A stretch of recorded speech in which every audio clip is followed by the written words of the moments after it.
As a compliance officer at Bitpanda Payments and a part of Bitpanda Group, with a background spanning Ernst& Young and MKB Bank, Dr. Balázs Czencz has worked across some of the most complex financial regulations and digital regulations as well.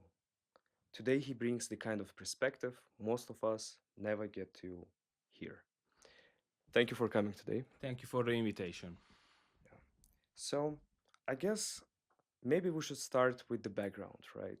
What path led you into the compliance world and then into crypto? I always liked regulations. I'm a lawyer by profession. The first part of my career, I was a trainee lawyer, and I always wanted to make an impact in shifting the regulations, putting into practice, and building processes which work. So I oriented to compliance, and at first I started at a traditional finance institute at a bank, MKB Bank in Hungary, as a capital markets compliance specialist. And then I worked there for more than 5 years with MiFID II implementation, market abuse, and I get a good insight and good knowledge and experience of compliance there. And then I started to read myself into crypto. I saw that it's a new thing, and I saw that regulation can be a key impact there because EU started to draft MiCA regulation, and I felt somehow that it can be a game changer. So I was starting to look for jobs, and I landed at Bitpanda, which is one of the biggest crypto provider in the EU. Interesting. And what moment or decision changed how you saw regulation, how you perceived it, and not only just a necessity, but maybe as something strategic?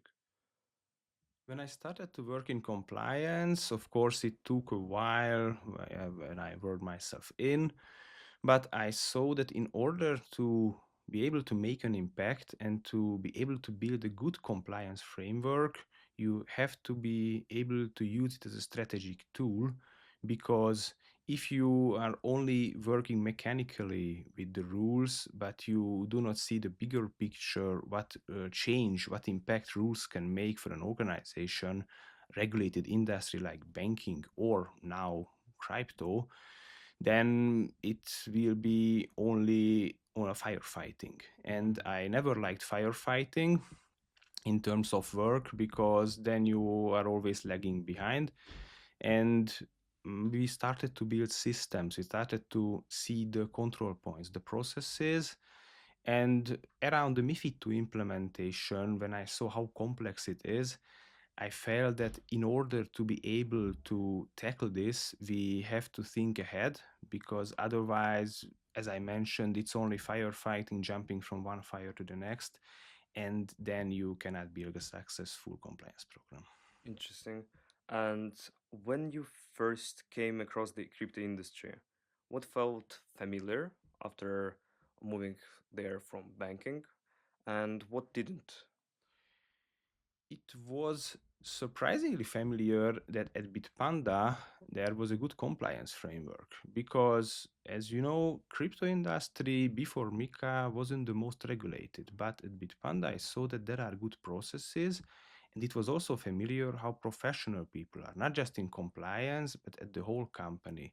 Everyone was very professional, they knew what they had to do, and they all wanted the common success.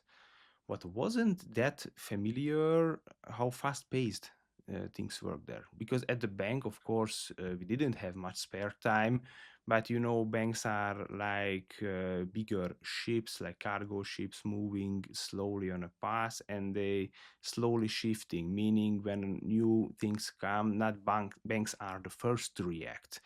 But in crypto, everything happens at lightning speed. And it was a bit new that I had to adapt to this and as compliance officer gain up speed. Mm. And now that we have touched upon MiCA, could you please explain what is the essence of MiCA? The essence of MiCA is a common regulatory framework on EU level for the crypto industry. It is a game changer because before that, there was not even EU in the EU, but nowhere a common regulatory framework. It is good because it's across all the member states, which means that with one single license, you can reach all the customers in the EU by passporting that license. And it makes clear rules for issuance of tokens, for authorization and operation of crypto asset providers, rules for market abuse. It's very important because I think you're aware, and the viewers are maybe aware of the scandals which are around the crypto industry, and they are often connected with market abuse. And this is a game changer because MiCA has clear rules for that, clear requirements. So MiCA is a set of rules which can help to give the crypto industry the place it deserves. And what's something that most people get wrong about MiCA? Because I think there are quite a few things. For instance, some critics mention that MiCA is constraining innovation. Is that true? People feel it this way because in the fintech and crypto industry, people didn't get used to rules. They started as startup without that many rules. They, I don't say did as they please, but without too many constraints. And MiCA brings clear rules. It's a big opportunity, but the opportunity comes with some constraints or costs. But it's the price which have to be paid for safety. And I think that this is what you mentioned that most people get wrong, that it's against the innovation. It's constraining the industry. It wants to limit it. No, it wants to give clear rules. So I tell you an example. Most people think that rules or compliance are like a brake at a car because business is always the accelerator pedal wanting to get faster and faster. But MiCA as a rule set is not the brake, it's the speed limiter, which makes sure that you get to your goal safely, which means that serving customers safely and securely and giving them a trustworthy environment. Um, how's Bitpanda not just preparing to comply, but also leverage MiCA? We are in a good position because prior to MiCA, we had internal governance frameworks, compliance, risk management, a strong AML framework. So when we started to implement MiCA, it was clear that it can be our competitive advantage, that we can be the ones who shift the rules, we can be industry standard because it's a new set of rules, and with new set of rules it's always as follows: regulators look for good practices, look for bad practices, and we strive to be the good example, that regulators show that okay, Bitpanda is the standard. You have to be at least as compliant as Bitpanda in order to gain the license, keep the license, and keep serving clients for a long time. And it will also help Bitpanda to scale, right, throughout the Europe. Yes, yes, absolutely. So we already have 3 licenses in Austria, in Germany, and in Malta. We passported the license, so it's also very helpful because license means trust, and trust means scalability going to Europe. Not only customers, but maybe investors see it also as a positive thing that we are trustworthy, that we are licensed, and that we really want to shift this industry in a positive way. And that's some other perspective, and which should be accounted for, in my opinion, too. Mostly people are talking about MiCA, but they sometimes forget mentioning DORA, right? What is DORA, and what part of it does it get enough attention? DORA is a common set of rules, regulatory frameworks for Digital Operations Resilience Act. It's mainly a technical rule set for IT security, making sure that industry players do their services in a secure way, even if there are stress circumstances. Most people get less attention, or it gets less attention for third-party providers, because third-party risk management is very important, especially for fintechs, for crypto-native firms, which have a lot of third-party providers for their services, which is good, but it has to be made in a safe, sound, and secure way. And I think this is an important part where crypto players have to put their focus. So, in your experience, how are these crypto native platforms and projects adjusting to this operational focus? In my experience, I see that our IT security team is very prepared. They took DORA very seriously. And even before DORA, we had SOC 2 certifications, ISO certifications. So it was very important to us because we saw that if we want to keep our customers, if we want to get to the next level, if we want to scale our business, it's important that our platform, that our technical background is rock solid. Because without it, if there is some outage, if there is a cyber attack, it erodes the trust, and once the trust is eroded, you will never get it back. So if you read the scandals which happened, there were platforms which were hacked, a lot of tokens, a lot of money was taken. Of course they operate, but customers cannot be sure if they will be safe. And in my experience, in my company, we want to avoid this. We want to also be industry standard in this. So, no trust, no scalability, right? Absolutely. That's one of the Absolutely. key takeaways for sure. Um, does DORA push companies to think like traditional financial institutions, or and do you think that that should be the goal? Yes, in the sense of security and safety, yes, I think that not everything is wrong which comes from TradFi, because I know that TradFi is viewed sometimes by newcomers that it's maybe it's old school, it has more rules, but security and safety is one set of rules which is good to have. And I think in this respect, having good standards, having good systems, having responsibility on management level for IT security, it's a good thing. And I think that in that sense, new companies, fintech companies, have to think. Of course they have an advantage because they are new, they don't have as many legacy systems, so they can really shift the industry and help TradFi institutions to change their operations to be able to cope with this new set of rules. And with this, the introduction of this new set of rules, do you think that the rest of the world benefits from it in a way that Europe not just regulates but also tests the regulations and helps to therefore bring trust and and consequently scalability to the industry in general worldwide? I think that can be one goal. Europe is a pioneer in this, which is good because that's the first comprehensive set of rules for the industry. And I think that that should be one goal to reach. Let's see how the other parts of the world react, because in Europe, the customers like safety, like trust. That's the reason that Europe adopted it. Many people say that the rest of the world, US and China, innovates while Europe regulates. Partly it's true, but I think with MiCA it can be a competitive advantage.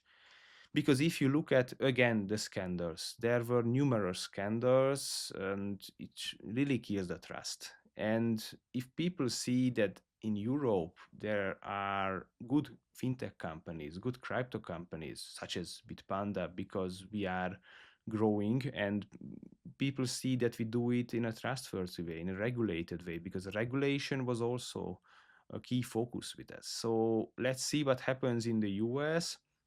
It's crypto friendly, the new administration. Let's see if stricter rules come, if they will have a comprehensive set of rules. But I think that would be desirable to have some kind of rules. But for instance, if you look at the Middle East, they have very MiCA like rules in the UAE, very strict rule book, very detailed ones, and I think that it's a good sign that they want to build a hub, and they took MiCA as an example. So I think there's light at the end of the tunnel in terms of crypto industry having minimum standards worldwide. And there, I think VARA is Yes, responsible for it. Virtual Asset Regulation Authority, yes. yeah, if I'm not mistaken. And what about Bitpanda? So is it really like building a compliance culture at Bitpanda, and how do you balance this speed and security in the crypto space where move fast is still part of the culture? So building a compliance culture at a fast-moving fintech industry is like laying the track while the train is moving, because it really works at lightning speed, which means that the people working at the company has to work fast, and compliance is no exception. So, as I mentioned, it was always very important to Bitpanda to have a culture of integrity. So compliance and being trustworthy, being rule abiding was always in our company DNA. With MiCA, we get good help because we could explain that certain things are not just so-called nice to have, having it in our code of conduct or ethical code, but it's minimum requirements in order to stay competitive, in order to stay compliant, have a good relationship with the authority. Of course, we do a lot of training, a lot of awareness raising, but we try to shift the culture and lay the foundation of a good corporate culture in our daily work, when we advise, when we review, when we tell how to do the project, because it's always finding the right balance, as you mentioned. That's telling people that we really need to be compliant, not just compliance. It's not just a compliance task, it's the task of everybody, because the first line of defense, which is always the business, has the biggest responsibility. And I think that people really start to understand how this works. So I see that they come to us at earlier phases, they involve us from the beginning. So I think we're in a good track to build a compliance by design practice where compliance is looped in at the very beginning, and then the end product or the new services will be compliant. Do you think that was at least partially, the reason why Bitpanda could withstand so many crypto winters? Yes, I think that's partially true because users see that the platform, the industry, the founder is trustworthy. So we are a company which walks the talk. So we not just talk about regulation, we really live by the regulation. We make our operations compliant.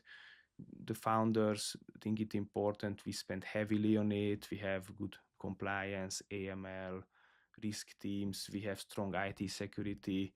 So we really think that if we gain the trust of customers, it's a valuable thing. It's the most valuable thing because they put their trust in us, not just their money. And we have to treasure it. And I think that was yeah. So it's partly the reason why we could withstand the winters. And what's something about compliance that people never expect and they wouldn't even believe in it if they weren't in your shoes?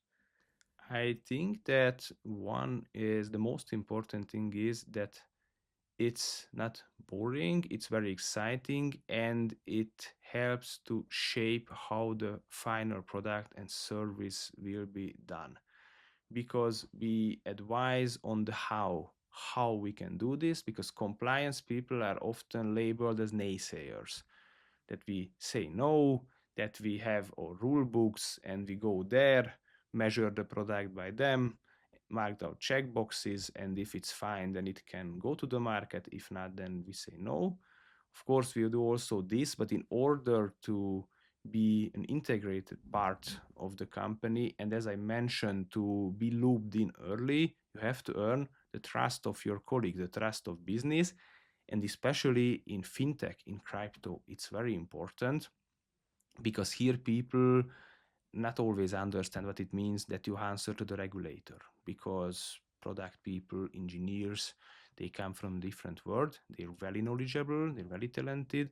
But when I told at the bank to people that we have to do a certain thing unless we get fined, then they understood that was kind of a last resort tool.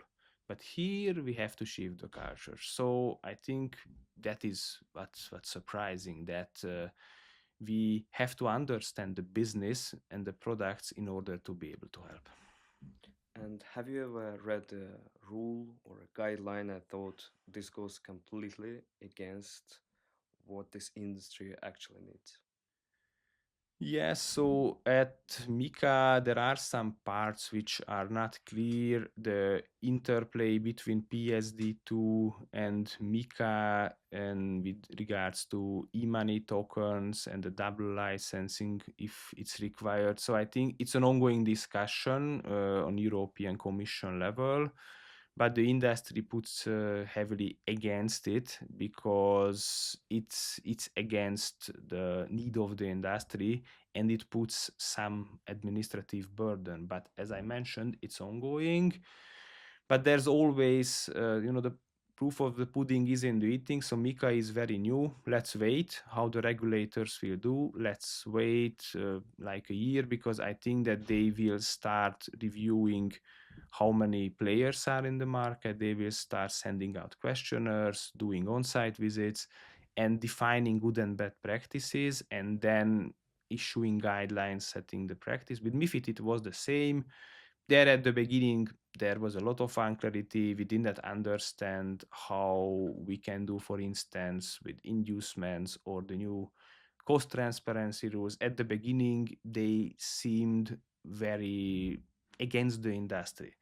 And then it worked itself out, and now I think it works well. So I would give time, and I would stress that the proactive approach what we have with regulators, that we approach them, that we discuss them, that we voice our concerns, and we try to shift their approach in a transparent way, is the key to have regulations which really serve the industry's needs.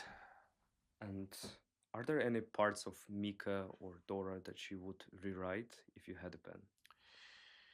Yes, for MiCA, this mentioned part for e-money tokens, I would make a bit clearer, and I would make some level 2 requirements, conflict of interest a bit more clearer, how it serves the needs. And but let's see how it works out. And I'm also curious how the market abuse rules will work out, because they are detailed, they look good, but let's wait how the industry adapts it and how seriously it will be taken by regulators, because I see it as a key point. So I would stress the importance of it if I had the pen.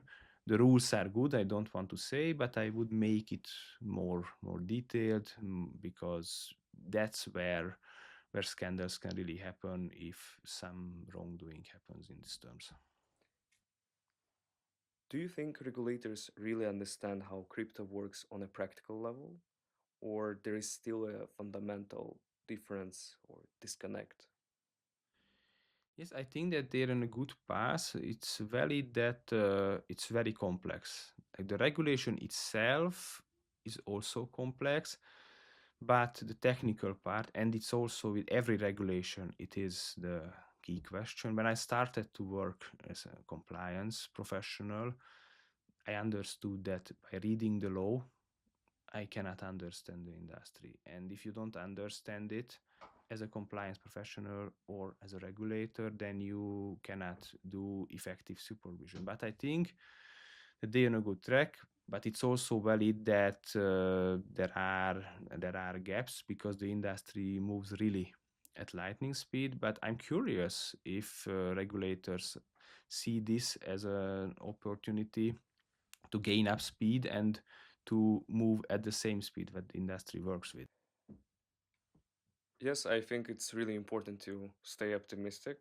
And regarding AI, some people are not really optimistic about this, some are overly optimistic. So AI is definitely creeping into everything right now. How is it changing the way compliance works and happens inside a platform like Bitpanda? We are positive about AI on a company level. We even have targets or requirements for our daily work to include AI, not fully. So we don't do automation without thinking. We use AI in a smart way, but we see that with our industry evolving and happening at lightning speed, AI is a very valuable tool. And luckily, our company thinks this way. So we have a goal to include AI as of 25% of our daily work. But of course, it's not measured so strictly.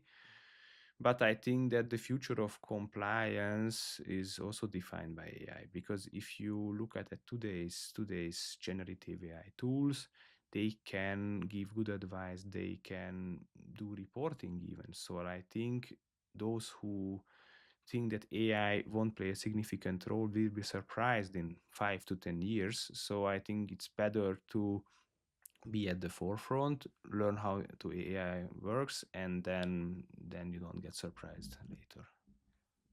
All right. And when you're hiring and building a team in this space, what kind of mindset or skill set stands out?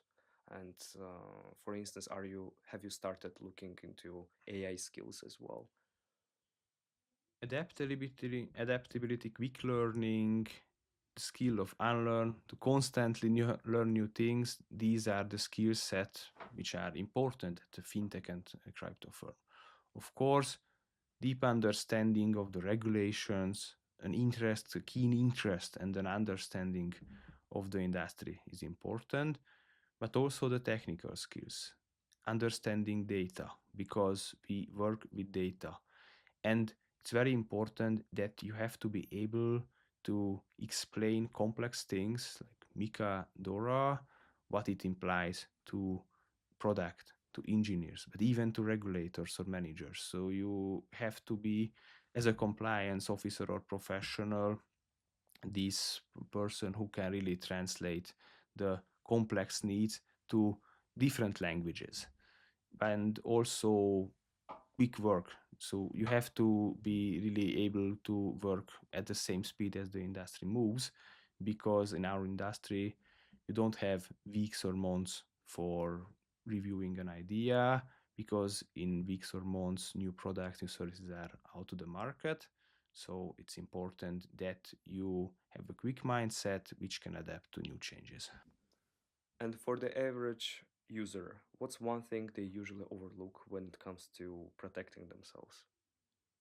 It's their own security. I think that if you look at some scandals, if you look at cases where users' money was taken, it can be traced back that sometimes they don't set two-factor authentication, 3DS, these basic things. I call these basic things because in our everyday life we have to use these, because they think it's more convenient. I don't have to type in that password. I just simply save it. I use a simple password. I reuse a password because I don't want to remember it. So I think DORA is also good because it puts requirements to users as well, but it's also a responsibility of platforms and providers to make users aware that even though we as platforms have strict rules, but if the user is reckless, if they don't protect their own interests, their own wallets, then we cannot always help. And if the bad things happen, then they got surprised. This has been a rare and honest look into how compliance works behind the scenes and how it shapes what the crypto industry is going to become next. If someone wants to follow your work and your thinking, where is the best place to find you? You can find me on LinkedIn. I try to post more from this year because I think that compliance is interesting, compliance is important, and I try to make people aware of it, not just compliance professionals, but also people from the financial industry, because I think if more people understand what this industry is about, the better the industry will be. Thanks again for sharing what most people never get to hear, and for everyone listening or watching. If this episode shifted how you perceive and how you think about regulation, or gave you a clearer view of how crypto compliance works, like, subscribe, and follow this channel, and share this episode with someone curious. Thank you for coming today. Thank you for the invitation. Thank you.